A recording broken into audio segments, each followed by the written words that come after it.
Welcome back, y'all. So it's a cold, windy day in late April. Not a great day to be out on the river fishing. So what I'm gonna be doing today, I'm gonna get my little John boat ready to do some fishing this spring. As you guys know, gas is $4 a gallon, more than that in some parts of the country. This boat right here, it takes a lot less fuel to haul this boat, and it burns a lot less fuel out on the water. And honestly, most of the places I fish around here local, this boat's just fine anyway. So we're gonna be getting it ready today. The biggest problem I think I have is I left fuel in this carburetor over the winter. It was kind of one of those things where I planned on doing it and kept putting it off so it never got done. So I'm sure that fuel probably evaporated out of the carburetor since I didn't drain it. Probably left a mess in there. So we're gonna see if we can get it running. Just a lot of little odds and ends I need to get done to this boat. And I bought this trailer a couple years ago and I never have set it up for this boat. I just kind of threw it up on here and been using it like that ever since. So if I have enough time, I'll probably move the bunks around on the trailer, try to get the boat fitting a little better on there. So let's get to work and see how much we can get done today.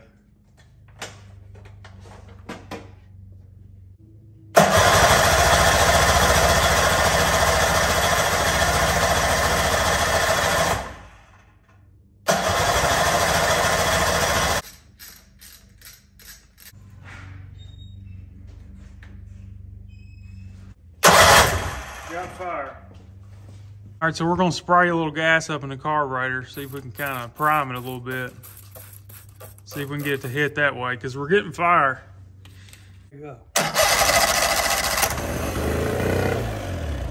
Ain't picking the fuel up. Probably old gas. All right, so we found our problem. We've got a carburetor full of water. Fuel line's full of water. I have no idea how that happened. But we're gonna get everything cleaned up and it should run. Brown water. Look at that. Milk. Yeah. All right, so we're gonna get rid of this tank. I know the tank was clean, but apparently it got water in it somehow, probably through that cap right there. It's been sitting in the barn all winter. So I'm not sure how that water got in there, but I know I just filled that tank up. So that's about $300 worth of gas I just ruined right there. About 5 gallons. Really rather have this tank in there anyway, and I know it doesn't leak.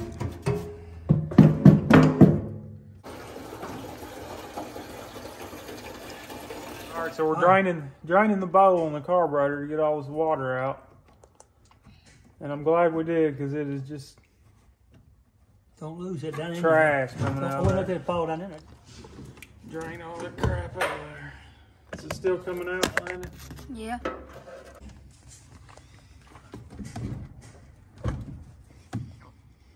All right, that's probably all we're gonna get out of it. That clamp's, what is a 3-inch? 4. Turn the water on.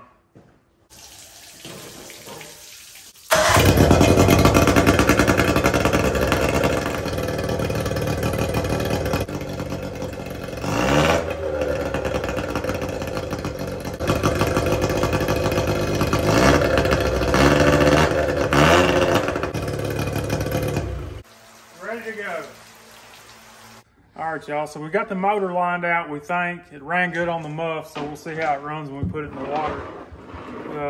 Fixed a few more things, and then I got this old 2-bank battery charger. I've never had an onboard charger on this boat. I've had to charge each battery individually, but I've got this old 2-bank charger. I'm gonna wire it up. I got a battery in the front, battery in the back, so I'm gonna have to run 2 wires to the back battery. This one right here is full. There's no more room in it, so I'm gonna run another piece of PVC. And this rib right here, it's just like a piece of conduit. So I can get that 3/4 inch PVC, run it down that rib, run it up in there, and run my wires down through there. There's nothing worse than having wires hanging down in the boat. So we use these like a piece of conduit, and nobody will ever know there's a wire in there.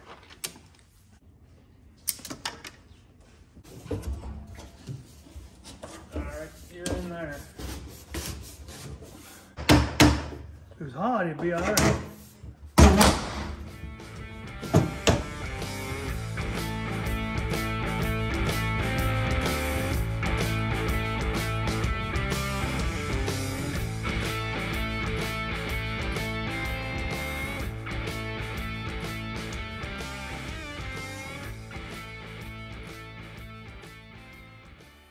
All right, y'all, so I've got both batteries wired up now.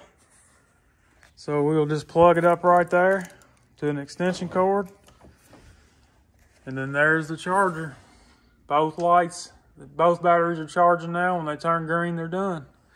All right, so I've got the actual boat done now. Got the motor running good, got everything done inside the boat. Now it's time to do a little bit of work to the trailer and we'll be ready to go fishing.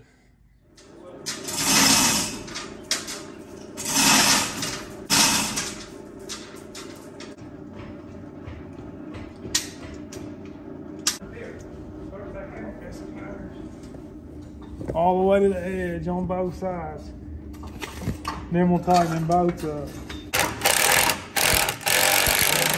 All right, y'all, so the bunk boards were sitting right on top of these ribs the way it was before, and it was set up for a V-hull boat. So they were sitting like this. So we flattened them out. I moved them over, made them wider so they won't be sitting on the ribs. They'll be sitting on the flat part of the bottom of the boat. And then once we get the boat back down on them, we'll tighten them all up where they can't move. Should be good to go. All right, we're ready to set the boat back down.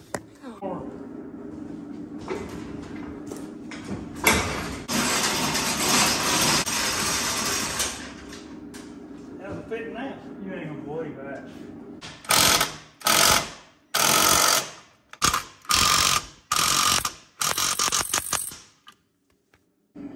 So we kind of got lucky. We just kind of guessed at where to put the bunk boards.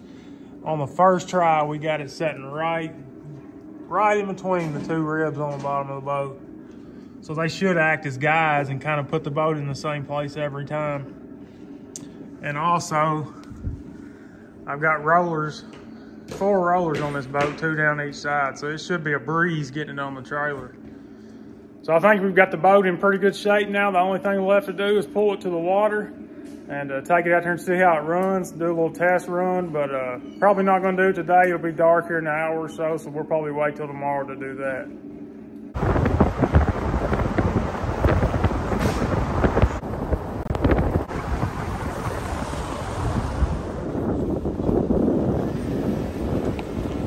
All right, so it's the following day and it's the complete opposite of yesterday. We got bluebird skies and sunshine today.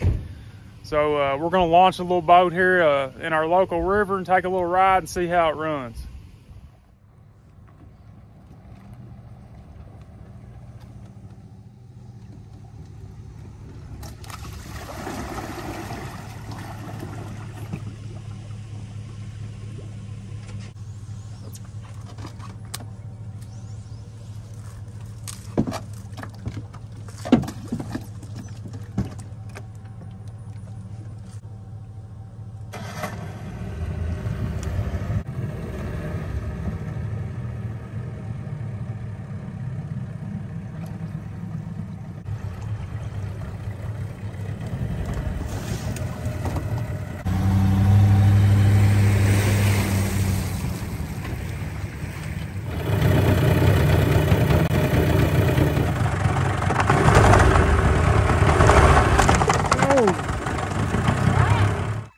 Apparently one of my transducers fell off on the ride here. And I just wrapped the cord up around the prop on the boat. It kind of choked the motor down, so that's not good. Oh, it broke it. Definitely broke it. So you can't put those back together, I don't guess. So that one's ruined. You can see it's been broke. It actually broke off the boat. So not sure what happened there. But I've got another fish finder that I've been planning on putting on this boat anyway, so not that big of a deal.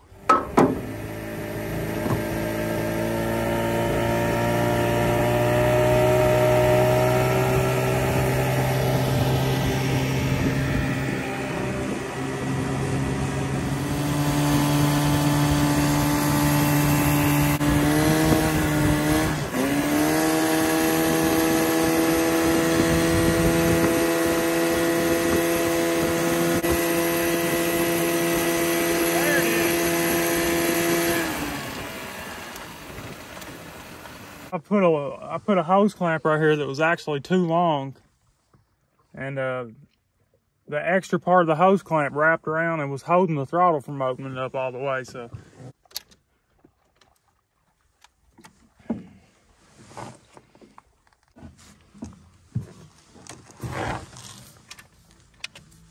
there we go.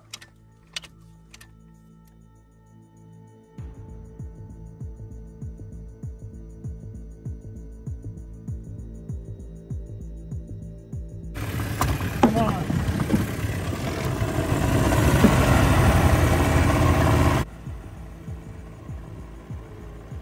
Shut down.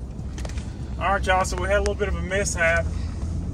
I was adjusting on the throttle linkage, and my wrist hit the flywheel on the motor and sliced it to the bone. So we're on our way to the hospital now. Hopefully it's not too bad.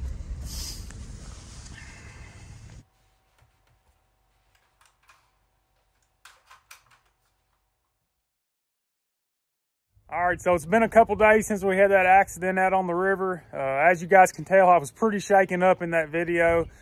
We were several miles from the boat ramp, and we were probably 30 minutes in the truck from the closest emergency room. I know it's important to stay calm in a situation like that, but I honestly thought that I had got the artery in my wrist. That's why I was kind of freaking out so much.